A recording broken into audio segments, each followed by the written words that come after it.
Ensuite, Moïse et Aaron s'en vinrent déclarer à Pharaon: Ainsi parle le Seigneur Dieu d'Israël.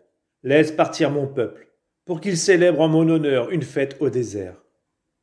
Pharaon dit: Qui est le Seigneur pour que j'écoute sa voix et laisse partir Israël? Je ne connais pas le Seigneur, et je ne veux pas laisser partir Israël. Ils dirent: Le Dieu des Hébreux s'est présenté à nous.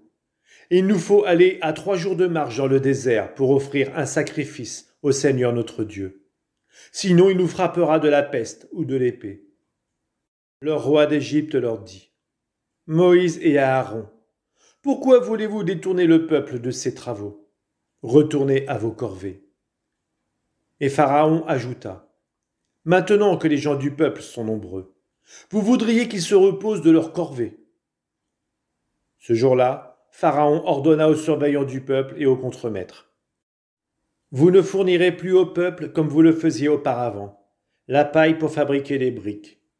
Ils iront eux-mêmes ramasser la paille. Quant au nombre de briques imposées jusqu'à présent, continuez à l'exiger. Ne réduisez en rien la cadence. Ce ne sont que des paresseux, c'est pourquoi ils crient: Allons offrir un sacrifice à notre Dieu. Que la servitude pèse sur ces gens et qu'ils travaillent, sans rêvasser à des paroles mensongères.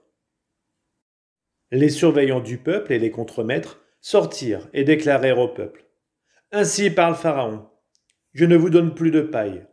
Allez vous-même en prendre où vous en trouverez, mais votre production ne sera réduite en rien. Alors le peuple se dispersa dans tout le pays d'Égypte pour ramasser du chaume et en faire de la paille à torchis. Les surveillants les harcelaient: Achevez votre travail, chaque jour la quantité exigée, comme lorsqu'il y avait de la paille.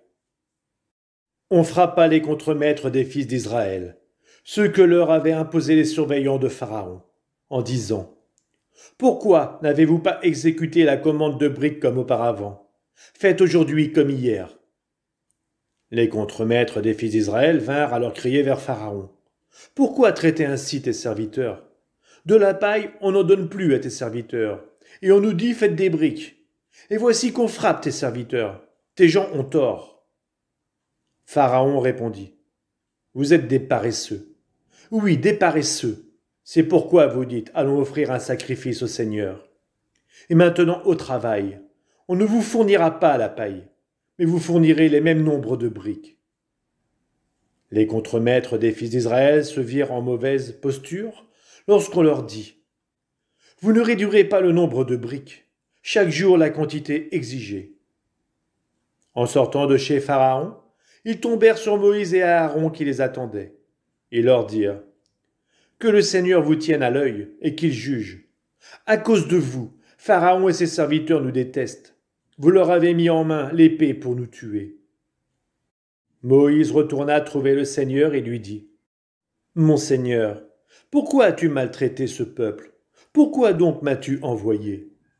Depuis que je suis allé chez Pharaon et lui ai parlé en ton nom, il a maltraité ce peuple. Et tu ne fais absolument rien pour délivrer ton peuple.